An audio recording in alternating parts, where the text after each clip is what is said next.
across, there was an even bigger break with European history in that way. I think our relationship to the Pacific makes us really different than New York, even though you could eat at Thai restaurants all day in New York just as well as you could in San Francisco. It's something bigger than that in terms of how culture happens and what is considered important to San Francisco culture. I think that half of California, including all the way up to where we live, used to be Mexico, also makes California different. And that for so long, the center of dance in San Francisco was the Mission. I think that, and during that whole time, it was also the period when it was primarily a Latino and Chicano neighborhood and people from Central America. However much there was no relationship at certain times, it still made a difference that that's the kind of community it was. This idea of the dancer as the refugee, the idea of the queer person, the Latino person, these people moving here from other places to be free or to speak out in a different way. And the way those stories collide in San Francisco is a particular focus on what I think is a very American story. I think that the queer and the feminist cannot be overstated in terms of its influence here. I think we watched entire generations of people who were queer in New York not come out long after they would have if they were in San Francisco. That their focus on being seen as artists, not gay artists, overrided what would be the identity politics of the Bay Area in a really different way. And I think that Joe Good is gayer than many other people from the East Coast, just because of that. No matter how much he might focus on a particular 50s utopia that's very hetero in the imagery, there's a way where he himself has this queerish, campish thing. I think Bill T. Jones is the major break in that lineage in New York, for example.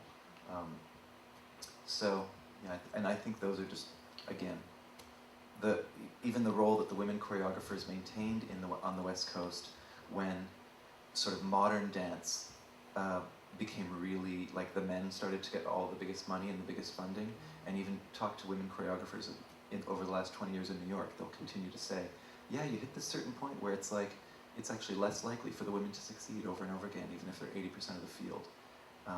And in San Francisco, I think the men are privileged, but the longest term choreographers, the survivors in the field, the Margie and the Brenda, and even Sarah, if she's marginalized to the mainstream, but she's still the way we would talk historically, really at the center of the conversation. And I think that happens in several, with June Watanabe, it happens with Dimensions, it happens with, Blanche Brown. There's several places where we would locate women at the center of a scene here, not just in modern, postmodern. So. Yep, I was going to mention that too, the diversity, how women are supported here through their art, like Joanna Highgood and Terry Singraf and all those amazing aerial artists. It's a place where you can, in a week's time, see Sky Dancers this weekend and then see a bunch of amazing work curated by one of my favorite choreographers, Randy Pave, in a little, starry plow, 8 by 8 by 8. And then see a theater like YBCA, who, at one time only did San Francisco performances, local artists, and being able to come together with visiting artists from someplace across the ocean just wasn't happening. And this week you can go over to YBCA and see Faustin and Keith and Amara Tabor-Smith all come together.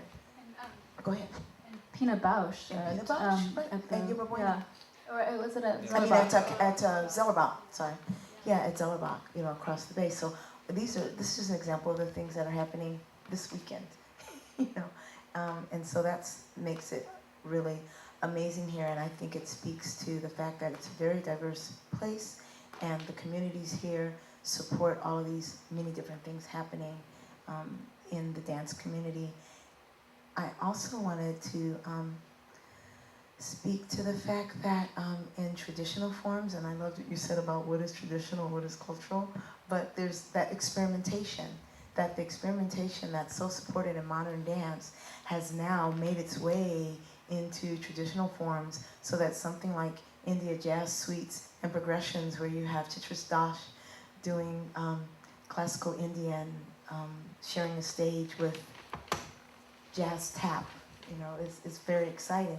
And these forums, and it's totally supported by sold out houses. People are coming to see that, and critics care about that and write about it, which then archives it and documents it. And it's not just, it's not necessarily under the radar. There's still a lot of work here that is, and it's quietly being done. That's fascinating, and it is performed for an audience of, 10 or 12,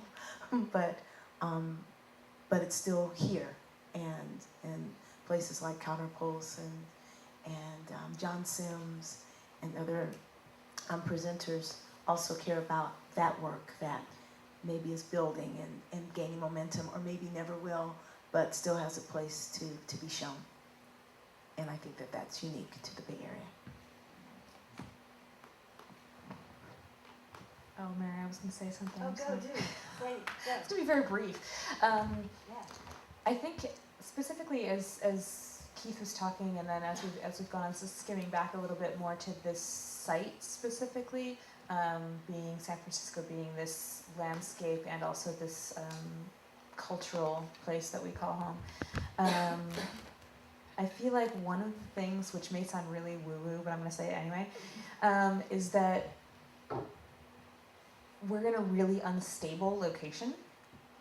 No, I'm serious. Yeah, It's yeah, true. right. We're in a really unstable location, and I have to say, when I first moved to California, there's this feeling of like, oh, there's something strange here. It's like so much is possible because it's all impossible. Like at any point, it just disappears, which is true all the time. But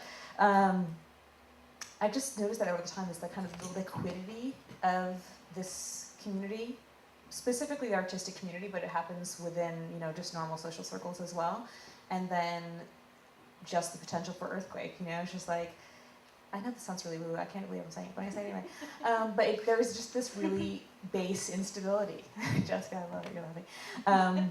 And related to that, there's this transitionalness, this transitoriness of this community that I feel like constantly shifts us, constantly asks us to rebuild and reconnect and recreate our worlds like one year after the other.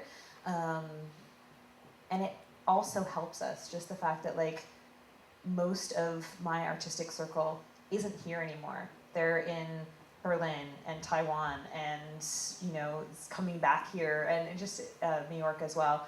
And it's just, there's a really interesting thing that happens here, which is that instability, but it also brings back these influences from elsewhere. And so it's just useful and interesting to me. And it relates to your fractured comment. And the other one was just about the larger cultural influences that, I forget who I was having this conversation with, but the kind of meta feeling of being influenced by Asian culture, and that seems really a generic thing to say, but it's really pervasive here. You have, even going through the East Bay, you walk through neighborhoods that are, oh, those 3 houses used to be part of someone's orchard of these rare breed of trees, and there's this aesthetic that's kind of embedded in the landscape. And then also, of course, that, as you said, we're formerly part of Mexico, so I just feel like those cultural influences really stay with us both in our work and in our lives. And then I guess the last one about that was just thinking about, back to the instability thing, more on the side of politics, of just thinking about when I first came here, the very first article I read was about how West Oakland was completely transformed by the freeway. That it's like, oh, you have a thriving community, let's put a freeway through it, and just like completely shifts what is actually able to happen, communities being dislocated, and you have that again happening in the Mission now, like, okay, now we're gonna have a really pretty sushi restaurant instead of an art center. It's like, I don't know if you know that there was that little art center next to Baobab, a bunch of classes in various ethnic forms, and it's now a sushi restaurant. Kind of, okay, sushi's nice and all, but okay, I'm gonna stop whining now, but that's what I have to say. All right. Well, thank you so much. I feel like this is really starting to get somewhere, and a lot of interesting things are coming out. A lot of the stuff that I've thought about and thought in my own head is coming out in different voices in different ways, and I love it. So I just want to say, all right, this other half of the room that I've been ignoring.